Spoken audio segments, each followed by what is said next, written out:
Hello everyone and welcome into Coach Craig's Sports. This is the NBA DFS Core Pick video for Friday, February 28th. If you're joining me for the very first time, first of all, welcome in. Second of all, this is how today's video will be structured.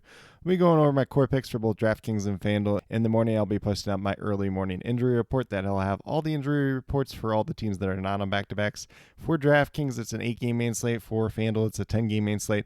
Over the day in total, there are 5 teams on back-to-back, so we'll have those injury reports for those 5 teams later on in the day. I'll also be posting injury updates throughout the day down in the comments section, as well as my update core about 20 to 30 minutes prior to lock, or as those changes do become available.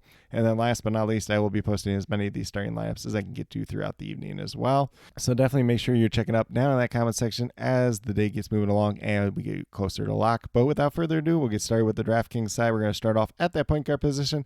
Currently have Killian Hayes here. This is assuming that he does start once again for the Brooklyn Nets. So recently joined the team. He's not the greatest player in the world, if we're being completely honest. Cam Thomas is expected back for this game, so there's a chance that he starts instead of Killian Hayes, but he's been out for quite a while. So if Hayes starts, if he gets the minutes, he's going to look pretty good at $4,300. Looking for 21, 22 out of him. He's currently averaging just over 23 so far in the season, although he's like a 3 or 4 game sample size, so a very small sample size there, but a really good attractive matchup versus the Portland Trailblazers. Currently, I'm projected for 26, 27 in this matchup if he's in that starting lineup and if he goes out and gets the minutes once again.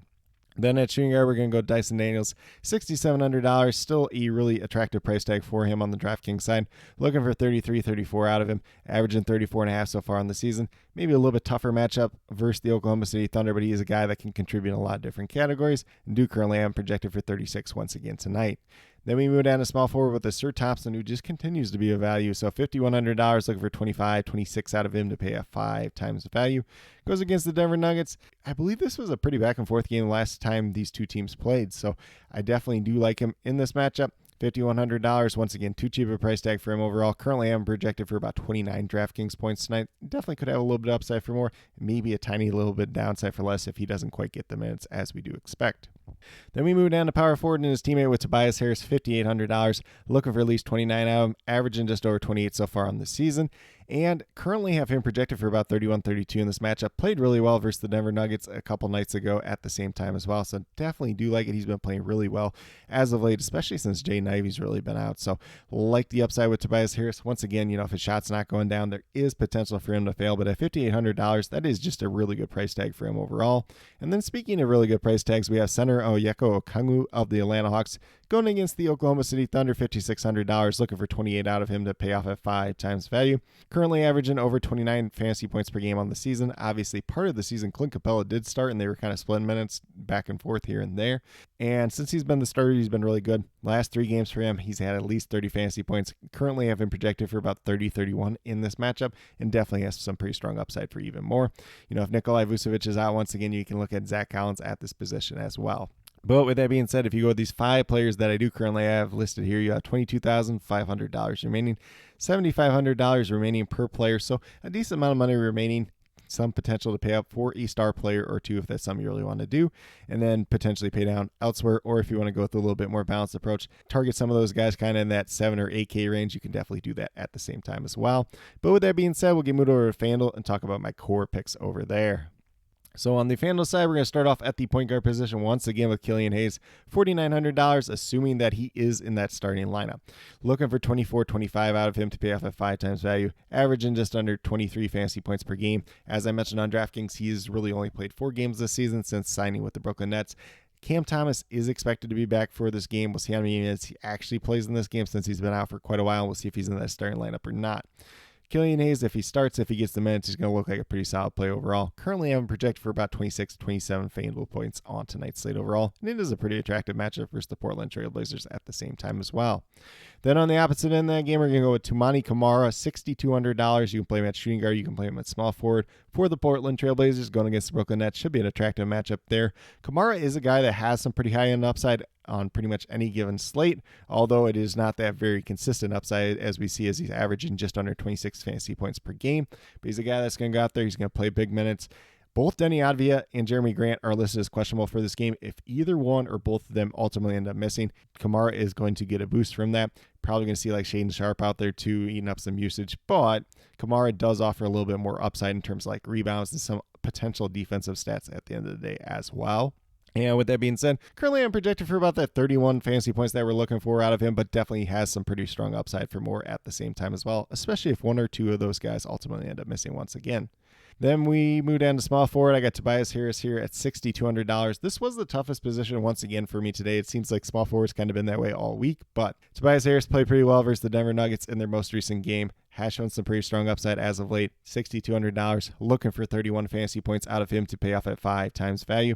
And he's currently averaging just over 28 so far on the season. Obviously, since Jaden Ivey's been out, he's been a little bit better. And he's getting more shots. He's getting more usage, everything else like that. Like I said, he's playing really well as of late. Definitely do like that upside out of him once again. Currently, I'm projected for 31, 32 in this matchup. Could have a little bit of upside for more. Obviously, there's a little bit of downside for less if his shot's not going down once again, though. Then we move down to power forward. I have Carlo Makovich at $4,600 here of the New Orleans Pelicans. Looking for 23 out of him to pay off at 5 times value.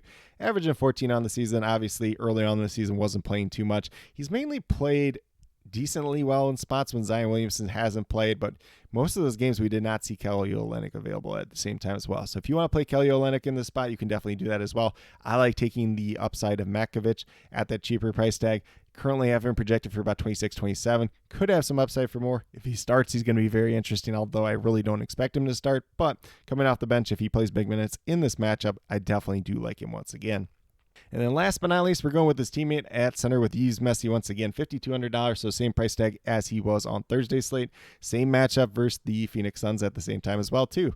Currently looking for 26 out of him to pay off at 5 times value, averaging just over 25 so far on the season. In games that he's played without Zion Williamson, everything kind of goes up for him, so definitely do like his upside, especially on the FanDuel side where we do get some extra points for blocks and steals. Obviously, he's going to help out in that block department. Currently, I'm projected for 28 fantasy points, but could have a little bit of upside for more at the same time as well. But with that being said, if you go with the 5 players that I do currently have listed here on the FanDuel side, you have $32,900 remaining, just over $8,200 remaining per player, so definitely some room and flexibility to pay up for some star players at the end of the day. But with that being said, these are my core picks for both DraftKings and FanDuel for Friday, February 28th. As always, if you have any questions related to NBA DFS, be sure to drop them down in the comment section below, and I'll get back to you as quickly as possible. Once again, I will be listing my early morning injury report down in the comment section in the morning. The 5 teams that are on the back-to-back in total on the day, I'll be having their injury reports coming out later on in the day, as well as all those injury updates throughout the day. And then once again, my updated core will be listed as a pinned comment about 20 to 30 minutes prior to lock, or as those changes do become available. If there's any changes after I leave the pinned comment, I usually leave them as a reply to that pinned comment just so you guys can see those changes for yourself. I do apologize for Thursday's video. Was unfortunately unable to do an updated core. Got a little bit tied up, so I once again do apologize for that. And then last but not least, I'll be listing as many of these starting lineups as I can get to throughout the evening as well down in that comment section. So definitely make sure that you are checking up down there, especially as we do get closer to lock, so that you do have the most up-to-date information as possible. But with that being said, if you are brand new to my channel, checking it out for the very first time, or have yet to subscribe, please consider doing so. Definitely would appreciate it. Helps to build the community that we're trying to build here at Coach Craig Sports, which is one that's truly for you, the viewers, helping you with your DFS. Right now, we have NBA DFS in terms of the core pick videos Tuesday through Friday. I've been doing some NFL draft content in the recent weeks, so definitely be on the lookout for some more of that, especially as the NFL Combine is happening this week. We'll be doing a risers and fallers video, probably after the Combine's over, but I might see if I can sneak in maybe one over the weekend at the same time as well. And then once the Combine is complete, once I do that risers and faller video, I will be doing a mock draft 2.0, and then obviously I'll be doing a 3.0 after kind of some of those pro days are done at the same time as well. So if you're interested in NFL draft content whatsoever, definitely feel free to check out those videos. Definitely would appreciate any support on those videos as well. And then last but not least, if you're interested in sports betting, if you're interested in prop betting whatsoever, be sure to check out the links and promo codes down in the description below for BetUS, Parlay Play, and Prize Picks. If you are a brand new user to any one of those 3 sites, when you sign up, make your initial deposit, you'll get a first match deposit bonus. For Prize Picks and Parlay Play, it's 100% match up to $100, and then for BetUS, it's 125% match up to $2,000. So some pretty great opportunities to be had out there. If you have any other additional questions related to that whatsoever, feel free to reach out to me, whether it's down in the comment section of this video or on Twitter at Coach Craig Sport, and be more than happy to help you with that journey as well. But with that being said, that's all that I truly have for today's video. Definitely do appreciate each and every one of you tuning in. Definitely means a lot to me. I hope that each and every one of you have a great rest of your day and some pretty good luck in NBA DFS for Friday, February 28th.